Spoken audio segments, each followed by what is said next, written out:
This first episode is going to be called Why the World Does Not Exist, and it's the same name as this book that I've read by Marcus Gabriel. It's got a pretty little unicorn on the cover. But a lot of what I'm saying is from this book, and another one I have, which I don't have with me right now. It's in my other room. That one's called The Expectation Effect or something. But that's a good book too. Yeah, the reason I have two rooms right now is because it's a long fucking story, but I had to basically evacuate my room, and now I'm in this new one, which is fine. Which is why none of my posters are on the wall, but I'm going to move them in here when I get more blue tack. Anyway, this is Why the World Doesn't Exist. You're probably thinking, what the hell do you mean the world doesn't exist? Like, I'm looking right at it. Okay, guys, bear with me. I haven't actually read the script yet, so that was meant to be funny. Anyway, probably thinking, what the hell do you mean the world doesn't exist? I'm looking right at it. To that I say, hear me out. Basically what the book, so the one with the unicorn, is getting at is that there is no definitive reality. Reality is defined by the person experiencing it. There is no objective truth to the events of your life. It is purely the way you have perceived them. A good way to visualize this is to compare your reality to that of a spider that lives in your room. The spider does not know it is in a room, in a house, on Earth, or what the universe is. For all it knows, this room is the extent of reality, and that's that.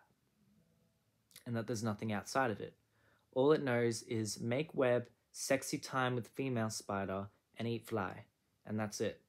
Even though me and this spider are living in the same world, our perception of it is vastly different.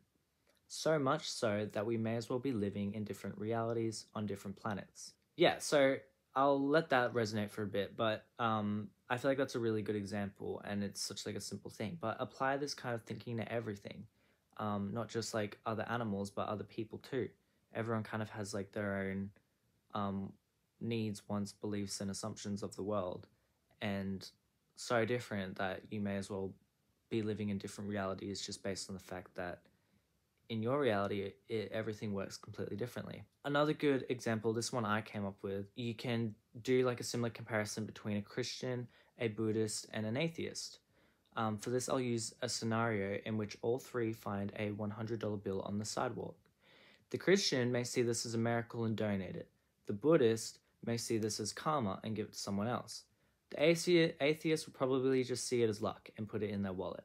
Regardless of what they did with the money, the point is they all perceive the parameters of this event as something completely different. So much so that they may as well be living in completely different realities. Because to each of them, the nature of reality is completely different and contradictory to the others. The question is, which reality is true? The fact is, it doesn't actually matter. It's whatever you believe that defines reality. You are the one experiencing reality, and you can decide how you perceive it. You can argue that definitively what happened was that you coincidentally came across $100 that someone accidentally dropped. That there is no significance to this event whatsoever besides the fact you just became $100 richer. But this, to me, is like so demoralizing. It implies that reality is chaos, that you did nothing to deserve this money, and that you serve no greater purpose than to take it for yourself. There's no incentive to pay it forward or to give it back. It reinforces the belief that you are insignificant and that your actions don't have consequences, that you can do whatever you want and the world will go on. That's fine to believe, and many people do, but from my experience, not believing in a high power drains the life out of everything. What I'm getting at is how you perceive scenarios directly affects your mindset and the reality you live in. There is no definitive reality of what the $100 means. It's up to you as an individual to decide. You can perceive scenarios or literally everything that happens in your life so many different ways, and you might be inclined in a certain direction based on your already held beliefs and assumptions of like how the world works. And religion is such a great example of this because it literally tells you like how to act and behave and stuff. So that's like an extreme example of your beliefs directly affecting the way you perceive a situation. Another scenario I came up with is to imagine yourself walking down the street. A person walks up to you and they look you up and down. If you were having a bad hair day, you might perceive this as them noticing your bad hair. If you just got a new shirt, you might perceive this as them liking your new shirt. If you're spiritual, you might see this as them noticing your aura. If the previous night you shit your bed, it might cross your mind, do they know? Basically, depending on the assumptions and beliefs you already have about yourself, determines how you perceive such a simple scenario. Unless you go up and ask them, in your reality, there is no definitive to what the hell just happened. It is purely based off how you perceived it. Meanwhile, in their mind, they may have just liked your pants that you've had for years.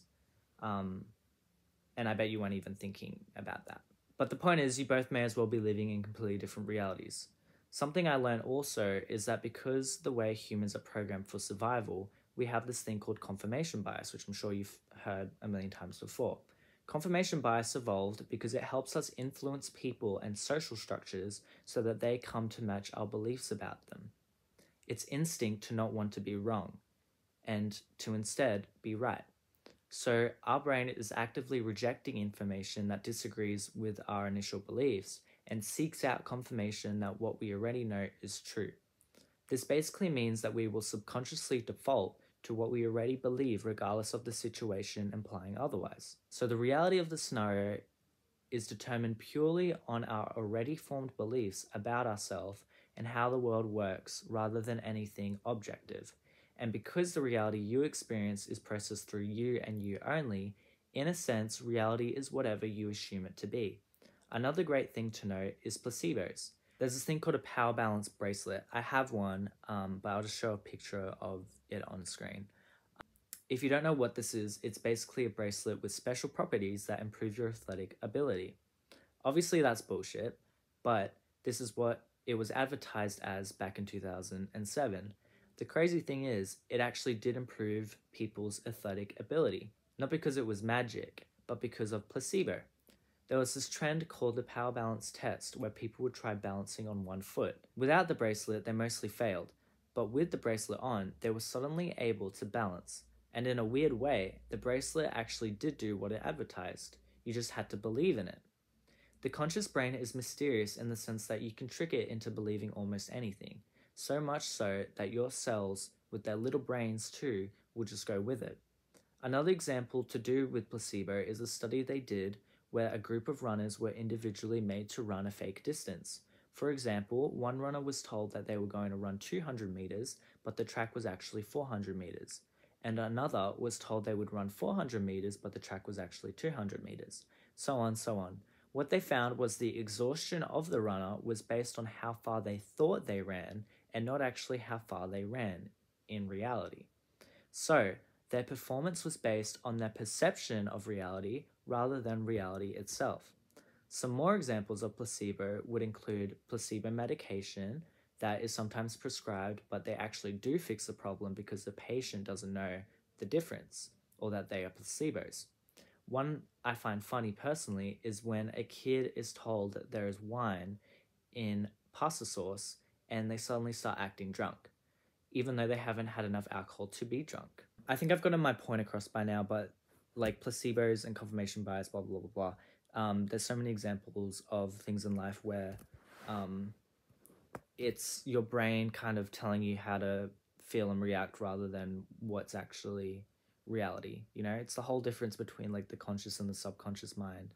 And most of the time, your subconscious is making decisions for you and controlling you based off perceived reality rather than objective reality.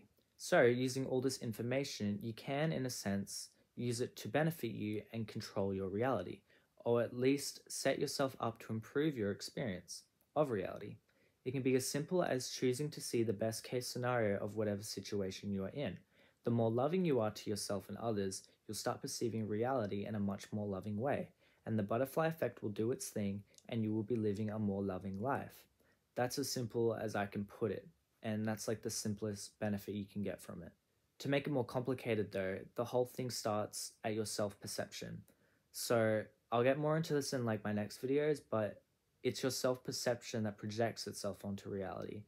And reality is kind of like a projection of you. I know it's getting a little bit more complicated, but my next video will explain that concept deeper. But I'm saying it's really important for you to love yourself first, before you're capable of loving others or seeing scenarios in like a loving way. Because if you hate yourself, you're just going to want to see yourself fail, you know, self-sabotage or whatever. Another thing I wanted to know is that this behavior like this can be seen as narcissism, and you might call like this mindset kind of delusional. But the way I see it, you only live in your brain and in your reality, and there's nothing wrong with for choosing to believe that you are already the person you want to be in the reality you want to live in. And I'd argue that doing this logically makes it more likely that your delusions will end up becoming a reality because you're behaving in the state necessary to kind of live in that reality. Anyway, I promise I'll make the link make more sense, but I hope for the first video that wasn't too complicated. And yeah, I think that's about everything. So just to sum it up all again, basically reality isn't objective, it's subjective to whoever's experiencing it, and you as an individual have the ability to perceive situations and yourself in a better way to improve your mood and just your motivation towards life in general.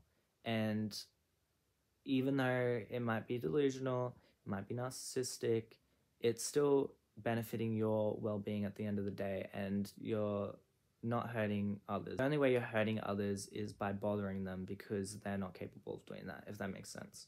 But yeah, I hope you like that, and I'll see you in the next video, which I'm going to film right after this. So I'll be wearing the same thing, I'll be wearing the same hat, and I'll be... yeah, you get the idea.